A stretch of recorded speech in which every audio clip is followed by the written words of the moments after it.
மா என்னப்பா சமையல் முடிச்சுட்டு என்ன பண்ணிட்டு இருக்கீங்க? சிக்கனு கிரேவியை வலிச்சு வச்சுட்டு அந்த சட்டி இருக்கு பாரு, விரிஞ்சட்டி. ஆமா, அதுல சாதத்தை கூட இப்படி கிளறி அப்படியே ஆளுக்கு உருண்டையை ஊட்டி கொடுத்தோம்னா சூப்பரா இருக்கும். கலையரிசி வந்து ஊறுகாய் போடுறது, இந்த மாதிரி கிரேவி வைக்கிறது, அதுல எல்லாம் வந்து என்ன கோரசா 2 குரல் வந்து 2 பேரும் வந்துட்டீங்களா? ரைட் வாங்க. இந்த சோத்து உருண்டைக்கு மட்டும் பிள்ளையெல்லாம் பங்கு வந்துருக்குப்பா. இந்த இதுக்கு மட்டுமா? எல்லாத்துக்கும் தான், எல்லாமே பங்கு உண்டு. தாய் கிழவி படம் பாத்தீங்களாமா? தாய் கிழவியா? நீங்க எப்படி பண்ண போறீங்க? அந்த பொண்ணு தாயே நீங்க தான்மா. பவுனு தாய்.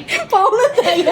பாப்பா பெரிய பாப்பா பார்க்கல, நம்ம தானே ஊர்ல பார்த்தா, அதனால பாப்பாக்கு பேரு அது மாதிரி பொட்டி எப்போ திறப்பேன் தானே பார்த்துக்கலாம். கட்டில் எப்போ திறப்பீங்க? கட்டில திறந்துருவோம். திறந்து 2 வரும்போது என்ன பண்றோம்? போய் கட்டில தான் செக் பண்ணுவோம்.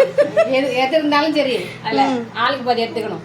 சரி, எவ்வளவு நேரம் உருட்டிட்டே இருப்பீங்க? தாங்க இந்தாங்க சோறு உருண்டை, உனக்கு ஒரு உருண்டை, நீங்க எல்லாரும் ஆளுக்கு ஒரு உருண்டை வாங்கிக்கோங்க. தேங்க்யூ. நீ கிட்ட காமிடா, நீனு ஆளுக்கு ஒரு உருண்டை.